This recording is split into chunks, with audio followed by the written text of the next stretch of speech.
Kwasukasukele.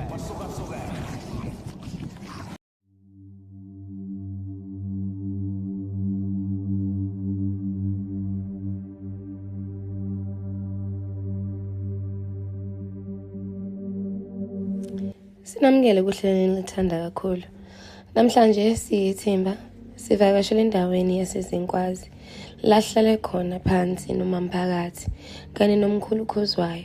Basixolela banzi ngomsebenzi wabo. Ngiyabingelela uma Phakathi lelikhuluma naye. Ngizokhuluma kakhulu ngomsamu ukuthi yini umsamu. Umsamu indawo ehlanganisa wena nedlozi nabadala abangasekho o abakhona. Le ndawo indawo yokuthi ufike laphana ucelele ekuhlanganisa nabadala, ufika khona ugoqe khona ubike ucele yonke into oyifunayo lapho kulo msamo. Asithi mhlawumbe umsebenzi awutholi, sithi mhlawumbe imali uyayithola imali, kodwa imali ibe imali ungayazi, imali ifike ekhaya kodwa ungasayiboni ukuthi imali yenze inani. Kodwa ke uma ufika lapha emsamo yiyo leyo ndawo yokuthi ikuhlanganise nabantu abadala, then ukwazi ukuthi ucele zonke lezo zinto. Uthola ukuthi umsebenzi uyawuthola, usebenze uhamba umsebenzi, o mhlawumbe umsebenzi ungawutholi, iyona le ndawo engikhuluma ngayo yomsamo. Umsamu mina ngakhuluma ngawo kakhulu ukuthi ngiyakwazi mina ukulungisa umsamu. Sithi mhlawumbe ayisekho lento ekuhlanganisa nabantu abadala, o mhlawumbe abantu abadala sebeflathele o vela abasekho, siyakwazi ukubuyisa umsamu, siyakwazi ukuhlanganisa nabantu abadala, ukwazi ukuthi uyenze yonke into oyifunayo kulo msamu. Edlozini ngangena izinto sezinzima, sengigula kakhulu, ama-accident yonke lento ngagcina sengibona ukuthi la sokumele ngivume idlozi ngoba ngangalivumi mina idlozi, kodwa ngagcina ngilivumile ngenkinga engase ngihlangane nazo. Khona lapha engaboniswa khona ukuthi kumele ngiye kuphi engathola khona usizo. Ngaboniswa ngilele ngitshela ukuthi kumele uye endaweni ekanjani, ngabunikwa nama direction ebusuku mangilele ukuthi mawuphuma la uzohamba udlula ipolice station, uzothola umuzi kanje kanjalo. Ngaze ngayifika kulowo muzi. Mase ngifike kulowo muzi khona lapha engafika khona ngathola usizo. Ikhona lapha engaqala khona ukwenza into zami zokulapha. Ngafika kumkhulu wangenzela izinto umkhulu, ngaqalisa ukusebenza ukusiza abantu. Mina ngithwasele kwabakhuzwayo eMandeni. Ikhona lapha engaboniswa khona ngilele ukuthi kumele ngiye khona. Ngafika ke lapho ngathwasa wengisentabeni, kumkhulu sentabeni engiletha nasimkhulu semanzini, ngaze ngaqeda intwaso yami, ngase ngena ke manje kusengakwazi ukusiza abantu. Umkhulu Khuzwayo lo sinibingelele kakhulu ey'ndabeni zaseMandeni endaweni yaKwaMasomonco. Ngila esikolweni sikaMphakathi namhlanje umntanami ofike lapha naye ekhaya ekhishwe idlozi. Umuntu uma ekhishwe idlozi kusuke kumnandi, kusuke kubi kakhulu, kodwa usuke edinga ukuthi uma sefikile kuwena njengogobela njengomuntu ophathisiwe ukuthi msiza kanjani, bese umenzela lezo zinto, umphahlele, umshayele amagobongo. Kunesikhathi lapho uthi phansi safanele kungabe kusilele, uthi manje safanele ngabe kuyagidwa, kwenziwe into enjengana lezo usukwenzela ukuthi into zakhe zikwazi ukuthi ikhuphuke, ikhulume nezalukwazi kuyena, ezinye noma ikhuluma kuthina ezisho ukuthi asebenziseni nani yini okufanele ukuthi masiyenze ukuze agcine umsebenzi wakhe uba impumelelo ngendlela asuke efuna ngayo. Sisebenza ndawonye ke noma Phakathi, and izinto esigudi kuzo esisebenza kuzo kakhulu nje ukuthi umuzo umuntu uma uneyinkinga, unesinyama, abantu bakhona bengaphumeleli, bahlushwa izingane zibemuhunga, ubaba nomama bazwane kuze kuseba kuyaliwa, yonke lento leyo siyakwazi ukuthi siyilungise ikwazi ukuthi ilunge emzini womuntu. Sikhipha izinto bakunokuthakatha kusuke bukhona kusuke kufakiwe, kufakwe ngabantu basemaceleni.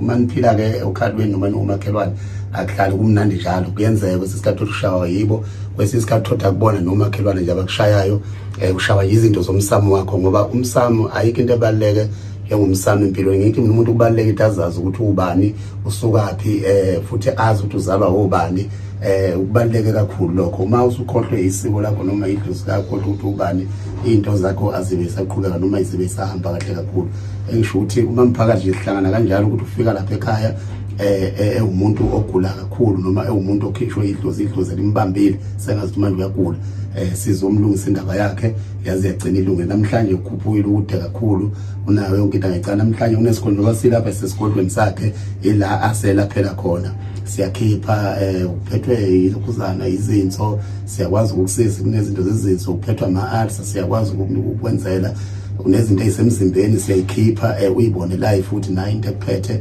emzimbeni sineyigubhu lapha esisenza ayinamandla kakhulu eyisiza abantu sibona ibakhuphula abantu wonke umuntu uma ifonti Mkhulu Khuzwayo ngidinga isigubhu afike sazibona kusuka abantu ko-UK kusuka abantu ko-Polokwane ko-Eastern Cape bezofuna lezi igubhu and siyababona ziyabasebenzela kakhulu ziyabasiza kakhulu abantu yizona yizigaranta kakhulu ukuthi zizobasiza abantu mina-ke Mkhulu njengomkhulu Khuzwayo nami ngihlale kakhulu endaweni yasemanzini ngihleli kungazi ukuthi ngophuma ngolosingakhe ngihamba nje emanzini nami ngihambela negenge enye encane sithi siyoyilukhuzane soyibhude uma ungazivi ukuthi uma ukhulu ukuthi yini oyiphathisiwe noma yini oyinikiwe idlozi usungazi sathi ingane zagijima seyibuyele ekhaya sezobika ukuthi akasekho subani bani sezisho mina-ke kanti ngihlele emanzini ngiyathwasiswa sikhona leso siba ngisebenza kusona namanje sinomkhulu ngafaka inkomo eziwu4 kulesa siba ngafaka imbuzi kusona la umkhulu wathi uyoza nabantu la Mkhulu Khuzwayo uzobasiza khona umuntu noma kuthi unaluphi usizo unayiphi inkinga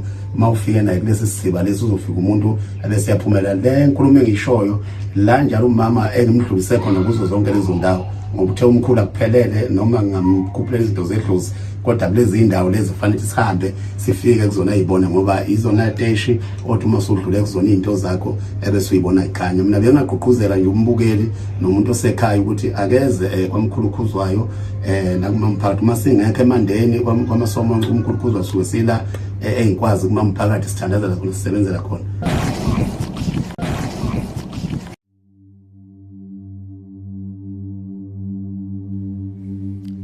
Siyithimba sithola ithuba lokuhlala phansi nomama okwazile ukuthola usizo kumkhulu nogogo.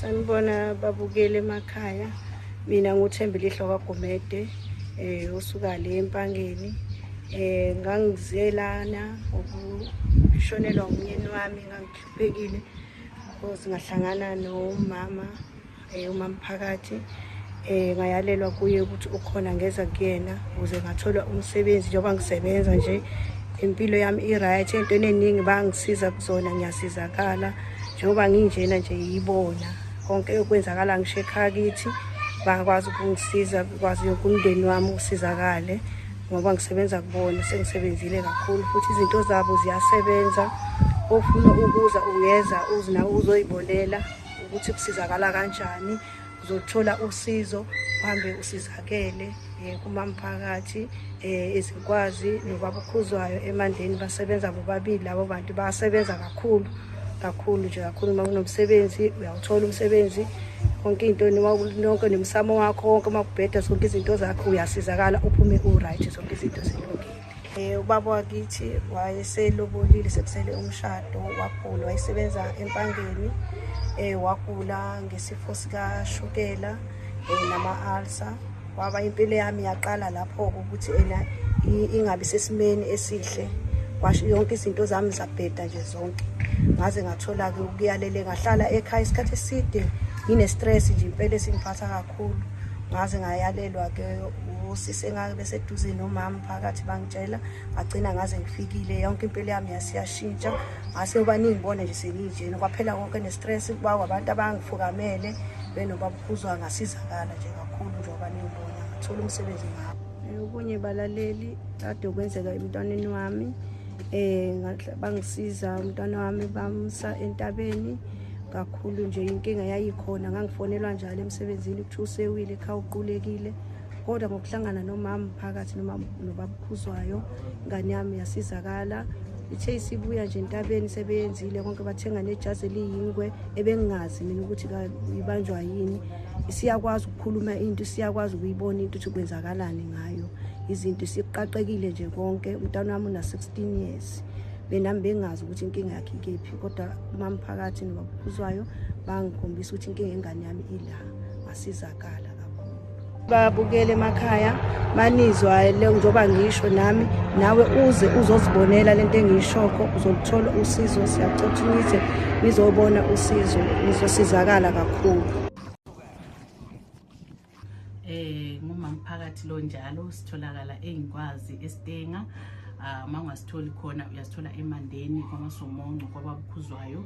Inamba zama Phakathi ngo-063 993 8992. Ngiyaphinda futhi 063 993 8992. Inamba zikababa Khuzwayo bambiza bethi ngumkhulu Khuzwayo 064 804 6160. uNkulunkulu Phakathi, uNkulunkulu nomusa, uNkulunkulu nothando, Jehova phezulu into zonke, Thixo semaswisi lakho Jehova namandla. Nawa kamanzi Nkosi yami angabi ngamanzi. Khuluma iqiniso phezulu kwawo namanje naphakathi. Amen. uNkulunkulu namandla, uNkulunkulu ongahlala uthothe namathemba, uNkulunkulu wami nawani manzi. Sizokhuluma phezulu kwanamanzi, uNkulunkulu wami ehlisa ke ingilo sakhe phezulu, uNkulunkulu wami benadinga lesi sikhathi sebonke.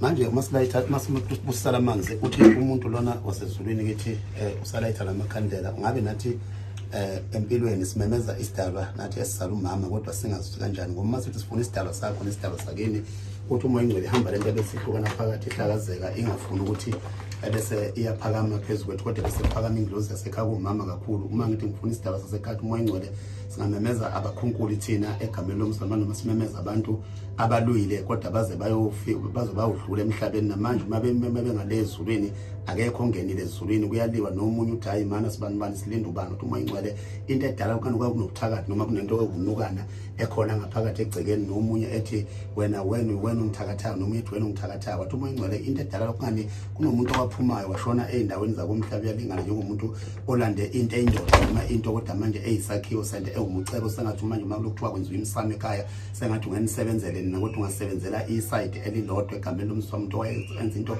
eyisithwala. Ngisho mina ukuthi njalo manje uma ngisithi sifuna izinto ukuthi ngabe ziyahamba ziyaphambili, sibona izinto okuzihamba ziyahleha uqobo. Uzwathi umoya kithi ngabe sithi ake kutholakala ubisi, kutholakala into drink eyisiprite, kutholakala isimo sente ngamaqanda. Uthi umoya ngabe senzani thina? Uthi umoya ngabe siyageza thina? Ngabe sigeza lento kodwa singagezi wena, sigeza idlozi nobuthakathi ukuze kuvuleke izinto, ngoba uzwathi umoya ngani wazala ungqokile noma wembethe esimeni somuso namandla. Uthi umoya iphi into oyembethe uma uyimbuliwe uyimbule kanjani? Ngoba ngibona namanje uma ukuthi ubamba inhlanhla yabambeke yaphunyuka, ngoba khona lento iyavala kodwa iyavula. Wathi umoya ngabe sikuvulela lento thina egameni lomso namanje umuntu esizikuthathisa isimo sento kodwa engahamba ibe imbuzi emhlophe ezulwini, bese kubizwa ihlobo zakho, omakhelwane, abantu bakini abasekhaya koma wakho, bese bethenga izipho umuntu ngamunye uthi ayisembula lo mntwana ngoba wazalwa embetha. Ngani noma bakutshela ukuthi uma uzelwe empilweni uyiwele, ngoba sibona uvuka qeda lapha qede bese uba mbili. Khona umuntu wentombazane ovuka qede bese ehlala eduze kwakhe athi mina ngiyiwele nawe egameni lomso namandla. Ngisho mina nje njalo, kodwa wathi umoya ingcwele ngibona uma kulokuthiwa kuyiwa ibhedlela kuyolandwa isimo sempilo yakho noma kuyolandwa wena, kufike kuzalwa wena qede njalo bese kuthathwa umuntu ohambisana naye ngokwempilo noma uzelwe naye oyiwele kuqede bese kufakwa endaweni kodwa ewubhayire njengomuntu oshiswa. Wathi umoya ingcwele into sidinga uyilamula nokuthi sikulamulele uzithole ngisho imali ewu450 250 uthi hayi ngimqambe igama likamoya, ngoba uyena umuntu ophethe isimo sezinto zakho nenhlanhla yakho. Uma ulokhuthi ukhona nawe lokhuthi uyahamba ezulwini bese uthi 200 ke mlayithela ibani usushiyo leli gama elithandwa ngwena. Usho njalo umoya, kodwa mina ngazi ukuthi umama engathini. Yebo kunjani impela futhi, ngoba masilokho esilandela indaba, masilokho esithandaza sithola ukuthi khona izinto asihambe kahle, ngoba kunomuntu owazalwa naye ulewele naye wena usenza izinto naye uthi wena naye ufuna ukuthi umenzele izinto, and into kanjalo naye iyahamba isho kanjalo ngendaba yomsamo. Angazi ukuthi niyenza kanjani, ngoba nami mangilandela indaba ngiyabona phela ukuthi buka ngapha kubuka buka lapha ozalwa khona, hayi angiboni ihlahla ngibona kubuka ama wakho kubuka amalume. Ikhona lapha engibona khona ukuthi into zakho zisebenza kakhulu uma ubiza kumalume bhuti. and fanele ngaba ukho lapho khona fanele ngabugcebe kakhulu noma nezinto ngoba wona waza kufumbethe into eyisiphiwe noma eyinhlanhla kodwa khona kuwo lo mnyama ngibona ulandelwa ngabantu njengabantu ngabe wona masilokhu sithi sibala iminyaka kunonyaka ufanele ngabe esihambe njalo nathi sangcwaba ngawo ngibona kuvule kumhlabathi bese kuba ngathi singakufaka phakathi njengomuntu olandelwa izitha ezihambe zifike ngisho lapho ohlala khona wona uqobe ezulwini angisho ukuthi njalo lento izokwenzeka mfowethu uzubona ukuthi khona lento eyisichitho noma eyibhadi ngisho nakubantu besifazane namhlanje ubambe lona aphunyuke kusasa kuvuke lona aphunyuke kodwa ungazi nawe kanti kuvuka izalukwazi kuwena enamakhehla egameni lomso namandla kodwa ahamba kunento eyisiphithiphithi nezingxabano egameni lomso abantu abangahlala phansi bakhe inkulumo sankulumo eyinhlamulo asazi kodwa noma mfowethu uyayizwa lento esishoyo kuwena ayizwa inkulumo yezi yeah ngizala ukuthi hayi ngeke uzode ukuthi hayi kuningi okunye kushe ngiswini angibingelele South Africa kwaZulu Natal nakwezinye indawo la khona abalandeli kaMkhulu Mkhize obizwa ngenkanyamba la ekhaya kaMkhizeke sisebenza ngamakhambi esintu kuyalashwa siyaphilisa futhi siyayikhanda impilo ngingamele ubone uncumo lwakho sihleli siphele sisiqhasa